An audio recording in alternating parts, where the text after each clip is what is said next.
organisant mon mariage, je me suis fait aider par une agence événementielle qui n'était pas du tout spécialisée dans l'organisation de mariage, mais qui m'a aidée à organiser mon mariage.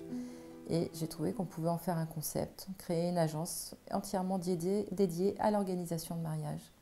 Créer un petit cocon pour les futurs mariés, pour les aider, les entourer jusqu'au jour J, où nous sommes présents pour tout orchestrer. Donc je les reçois dans mon petit showroom boudoir, j'essaie de les mettre à l'aise et je les fais me parler sur le mariage qui les fait rêver, sur leurs désirs, sur les prestations qu'ils souhaitent, le type d'ambiance, le type de décoration qu'ils souhaitent. Enfin, je les fais surtout beaucoup parler, je les écoute.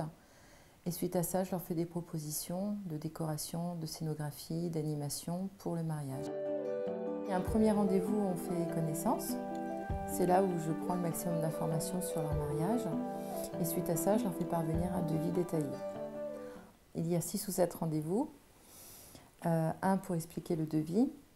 Ensuite, il y a une dégustation, un déjeuner test chez le traiteur avec une mise en place d'un prototype de table avec la décoration qu'ils auront choisie préalablement. Un rendez-vous pour tout ce qui concerne animation musicale ou autre animation qu'ils auraient choisi pour leur mariage. Des rendez-vous pour les fleurs. On peut aussi accompagner les futurs mariés dans le choix de leur robe.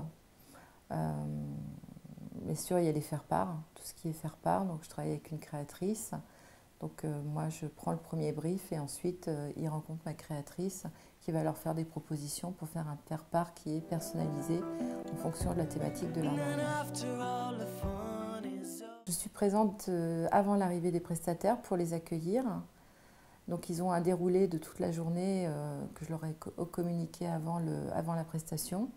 Et je m'assure que la mise en place se fait parfaitement en fonction des désirs des mariés. Donc je gère les imprévus s'il y en a, je suis là pour tout orchestrer. Et puis après, pour faire respecter le timing de la soirée. La fin du cocktail, lancer les discours, lancer la pièce montée, voilà, jusqu'au bal. Si vous n'avez pas le lieu de réception, il faut mieux venir me voir un an et demi à l'avance. Si vous avez déjà le lieu de réception, il n'y a pas de date vraiment, il n'y a pas de délai. On peut organiser un mariage dans un délai très court. Mais bon, le mieux c'est un an à l'avance. Le jour J, les mariés n'ont plus qu'à s'occuper que d'eux, que de leurs invités. Ils n'ont pas à s'occuper de tous les soucis logistiques que peuvent créer un mariage. Come alive and see